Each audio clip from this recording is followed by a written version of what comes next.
Ukraine का America NATO देशों पर भरोसा करना उसे भारी पड़ गया या फिर यूक्रेन ने रूस को, रशिया को कुछ ज्यादा ही अंडर एस्टिमेट किया। मुझे लगता है इस सवाल का जवाब भी मैं आगे अपने मेहमानों से टटोलूंगी, लेकिन इस सब के बीच मैं आपको कुछ अहम जानकारी देना चाहती हूं। इस वक्त रूस यूक्रेन युद्ध पर अभी तक का जो अपडेट है जरा आप वो जान लीजिए। रूस की सेना यूक्रेन की राजधानी कीव के बिल्कुल करीब पहुंच चुकी है। पुतिन के जासूस भी कीव के करीब पहुंच चुके हैं। ये अभी तक का अपडेट जो हम आप तक पहुंचा रहे हैं। दो तरफ से कीव की ओर बढ़ रही रूस की सेना, पूर्वी तरफ से और उत्तरी बेलारूस की तरफ से। यूक्रेन की तरफ से कहा गया है कीव पर कब्जे की फिराक में है रूस, जो दुनिया देख भी रही थी। यूक्रेन के मुताबिक 60,000 रूसी सैनिक यूक्रेन में मौजूद हैं। कल से ही हम देख रहे थे यूक्रेन की तरफ से एयर डोमिनेशन जो दिखाने की कोशिश की गई, और उसके बाद आज टैंक, सैनिक सब घुसते चले गए यूक्रेन में। यूक्रेन के राष्ट्रपति ने कहा है नाटो में शामिल देश डर गए।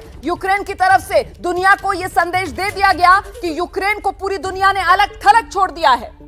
रूस ने ब्रिटिश विमानों के लिए अपना एयर स्पेस बंद कर दिया। कल ही यूके की तरफ से कहा गया था कि जो रूसी एयरलाइंस है वो उस पर प्रतिबंध लगा रहा है। जवाब में आज रूस की तरफ से यह एक्शन लिया गया। और इस सब के बीच अब कुछ बड़े सवाल पुतिन के आगे। यूक्रेन ने क्या सरेंडर कर दिया है? जिस तरीके से अब यह खबर आ रही है कि यूक्रेन बातचीत के लिए तैयार, और हम सब जानते हैं शर्त बातचीत के लिए जो रूस की तरफ से रखी गई थी वो सरेंडर थी। दूसरा सवाल, क्या रूस अब यूक्रेन को अपने देश में मिलाएगा? यह महत्वपूर्ण हो जाता है। लेकिन ऐसे में एक्सपर्ट्स की जो राय है वो आगे हम आप तक पहुंचाने की कोशिश करेंगे कि अब रूस का अगला कदम क्या होगा यूक्रेन को लेकर। अच्छा, सवाल यह भी महत्वपूर्ण है कि क्या यूक्रेन में अपनी सरकार बनाएगा रूस? मतलब अब जो नई सरकार होगी, क्या उसका कंट्रोल जो है वो मॉस्को, रशिया, पुतिन के हाथों में होगा? तो क्या रूस जीता और ये हार यूक्रेन की नहीं बल्कि क्या दुनिया इसे अमेरिका की हार देखेगी?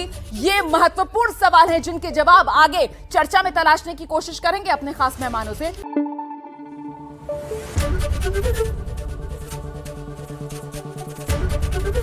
एबीपी न्यूज आपको रखे आगे।